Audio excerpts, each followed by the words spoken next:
Thank you very much. According to medical estimates in Hungary, infertility affects 10 to 15% of couples of reproductive age. It is similar to rates in other countries in the Western world. According to the clinical definition, a couple is considered infertile if conception doesn't occur in the context of individual regular unprotected sex.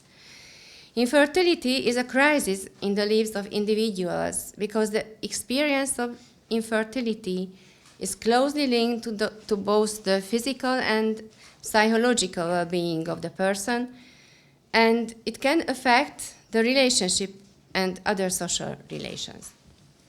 For this reason, the availability of assisted reproductive procedures for infertile couples are of particular importance. In line with this importance, the relevant regulations of family law shall also be highlighted. The importance of the family status of the child can be seen in the interest of an orderly family life. The orderly family status of the child provides the basis for the child to live in a legally recognized family relationship. This regularity is legally complete when both paternal and maternal status in the child-parent relationship are fulfilled. From a social point of view, however, it is only considered complete if the father and the mother of the child are the persons from whom the child is actually descended and registered in the birth register. The Hungarian Code Civil lists the legal facts which establishes paternity as follows. The matrimonial bond of the mother, in the case of life partners, the special procedure for human reproduction, paternity acknowledgement, and determination of paternity by court decision. As long as paternity can be established on the basis of the presumption of paternity that comes first in the order, cannot be applied. The only exception is in the case of a presumption of paternity arising from a reproductive process, but I will talk about it later. The system of presumptions of paternity is uniform, which means they have the same legal consequences, regardless of whether the child is born in or out of wedlock. The presumption of paternity is automatically created on the basis of marriage. The father of the child is the man with whom the mother has been in a marital relationship for all or part of the period from the beginning of the child's conception until the child's birth, i.e. within 300 days backwards from the child's birth. A special procedure for human reproduction may be carried out for persons who are married or are in a de facto partnership between persons of different sexes. The basis of this paternity is infertility.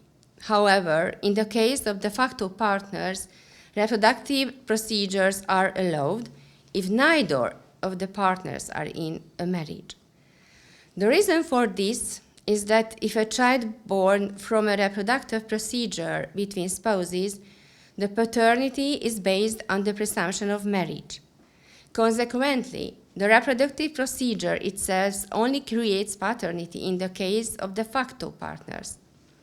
In Hungary, if a mother gives birth to a child born to a partner during her formal marriage, the authorities would register the husband as the father of the child, irrespective of the fact that the mother has been living with another man for a long time. This is the reason for that the Act on Healthcare emphasizes that no partner in a reproductive procedure can be in a spousal relationship. Thus, anyone wishing to have a child by artificial means must first settle his or her personal relationship. However, there may be cases where the marriage of the parties is terminated during the reproductive process, for example, by the death of the husband or partner following fertilization of the female gamete. An embryo created outside the body acquires the status of a fetus from the day of implantation. Taking all this into account, the determination of paternity status is not always straightforward. If the fertilization was not extrauterine, artificial insemination, for example, and was followed by the termination of the marriage, the legal fact of paternity of the child is established by the mother's marriage. The reason of these rules is that the date of conception of the child falls within the duration of the marriage. If the insemination took place outside the body and the embryo was implanted at the time of the dissolution of the marriage, the situation is the same as in the previous point. So the date of conception implantation also falls within the marriage. However, if the fertilization has taken place outside the body and the embryo has not yet been implanted, the reproductive process may continue after the termination of the marriage at the written request of the woman who has become unmarried. In this situation, the reproductive procedure creates paternity.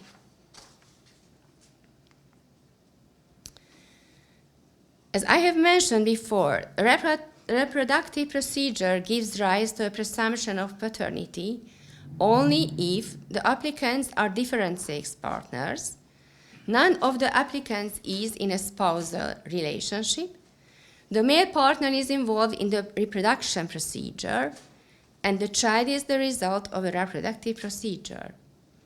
Now let's see these requirements in detailed way.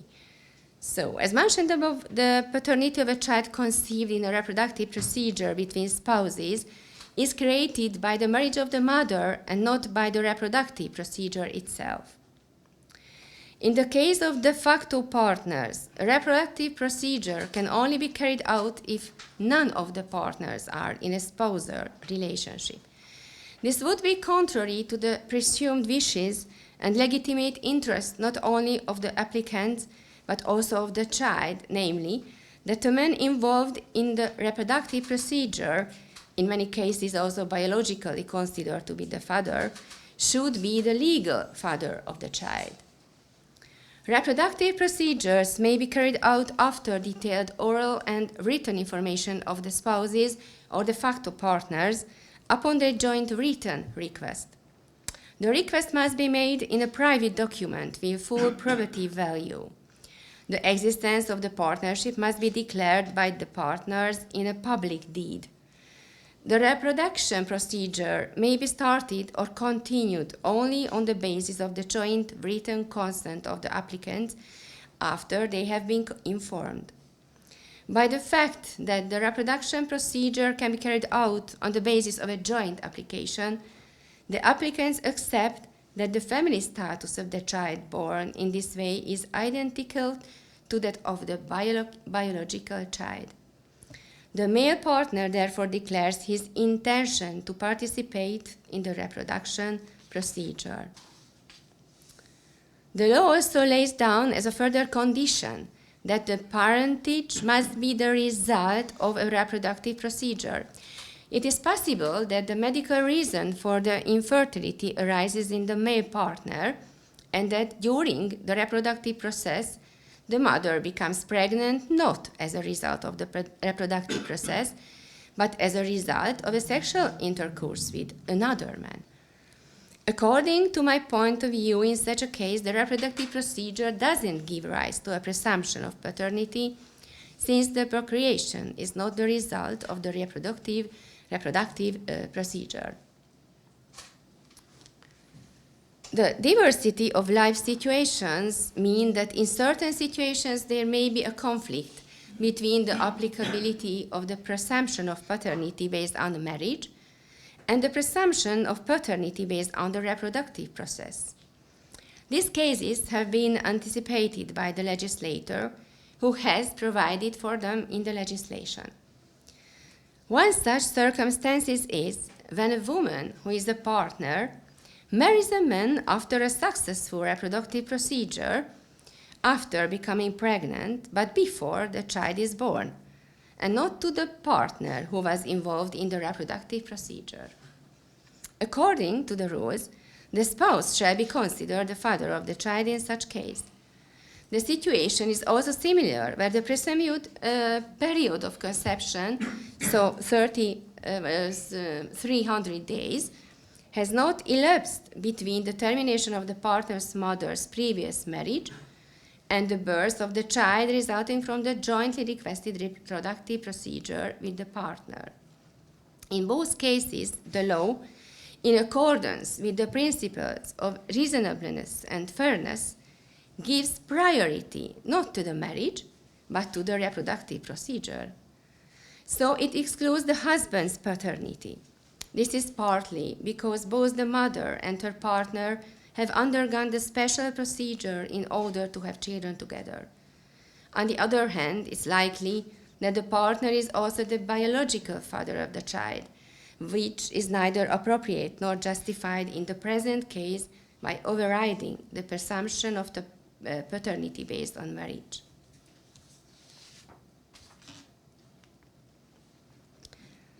The family status of a child born by gamete donation is governed by the Civil Code. The most important rule is that if the parentage is the result of a reproductive procedure, there is no possibility of judicial determination of a paternity or maternity against the person who donated gametes or embryos for the procedure. This applies not only to anonymous gamete donors, but also to cases where the female gamete is offered to a specific recipient who is related to the donor.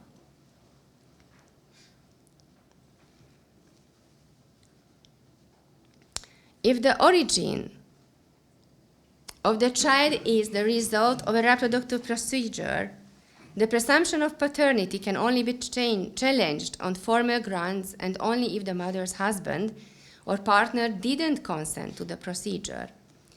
The reason for it is in a certain category of reproductive procedures, the presumed father is not the biological father of the child, whose tracing is not authorized by the legislation. Therefore, the legislator shouldn't give the presumed father the legal possibility to challenge the presumption of paternity on the basis that the child is not his child. He can only do so if he subsequently proves that the human reproductive procedure was carried out on his wife or partner without his consent, or that his consent to the artificial insemination didn't include the use of gametes from the donor. The presumption of paternity based on a reproductive procedure can only be rebutted if the spouse or partner didn't consent to the reproductive procedure. The consent form must indicate the specific intervention to be used in the case. There was a case where the court highlighted that consent is therefore not of a general nature. In the facts of this case, there was a statement of consent by the man, the content of which was later disputed. It didn't expressly exclude the use of donor sperm, but the man claimed that he had originally intended to use his own gametes, but she nevertheless used donor sperm, and the child was born in respect of whom he sought to have paternity annulled. He claimed that the use of a donor wasn't even an issue in the assisted reproductive procedure and that he couldn't have consented to it. According to the decision of the court, it was established beyond doubt that use of sperm from a foreign donor wasn't involved in the case, as the parties had been informed that the procedure could be successfully carried out using their own sperm, and the medical documentation for the procedure also lists the male partner as the sperm donor. The conclusion to be drawn from this case is that, for future reference, if there is a declaration of consent from the man, it must be explicitly related to the specific procedure. Otherwise, the presumption of paternity can be challenged. For a long time, the status of motherhood wasn't a matter of dispute. The law, going back to Roman law, treated motherhood as a fact and not as a presumption. However, as medical science has evolved, the identity of the genetic mother and the mother who gives birth to the child don't necessarily coincide. Genetic and surrogacy, parenthood, are often separated in reproductive procedures, such as the use of donor gametes or embryo donation.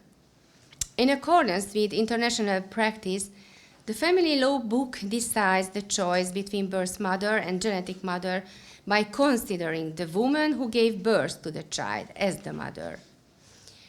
This new rule is not only important for the reproductive procedures permitted under existing law, but also decisive for so-called surrogacy nanny pregnancy, because this provision means that a woman who has asked another woman to carry an embryo from her egg cannot be considered a mother in Hungary. The identity of the mother can usually be established with much greater certainty than that of the real father, because the establishment of maternity status can be recorded in the fact of birth. Summary. The changes in reproductive regulation over the past decade have typically been demographically driven, with the primary aim of increasing the number of births. These reproductive procedures can be carried out for married or cohabiting persons of different sexes, or exceptionally for single women. In Hungary, same-sex couples cannot therefore have children together in this way. The basis for this is the provision in the Constitution which states that the mother is female and the father male. In addition to health regulations on human reproductive procedures, the legislator has drafted the new civil code in sufficient detail and on a sound basis, incorporating the judicial practice of the past decades. In the new Civil Code's Book of Family Law, the detailed rules on the family status of children born by means of human reproductive procedures have been developed in accordance with the principles of the rule of law and the decades of experience of the past. So far, these rules have stood the test of time over the last 10 years. We trust that this will continue to be the case in the future. Thank you very much for your kind attention.